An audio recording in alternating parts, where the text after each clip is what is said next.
Hello guys, আমরা কাজ করে এখন চলে আসলাম গোসল করতে। আর ওই গোসল করতে চলে আসলাম এখন। তো ঝর্ণা, এখন ঝর্ণাটা ওয়াসিম কিছু বলবা তুমি?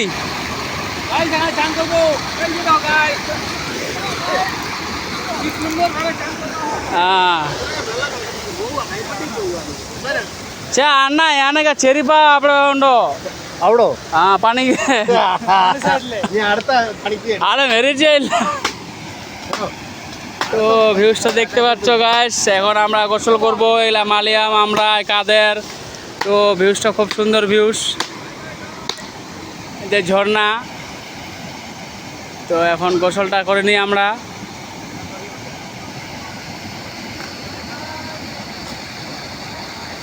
তো কাজ শেষে আমরা এখন গোসল করছি এখানে। আর গোসল করে এখন চলে যাবো রুমে, খাওয়া দাওয়া করে। আমি গোসল করুম না।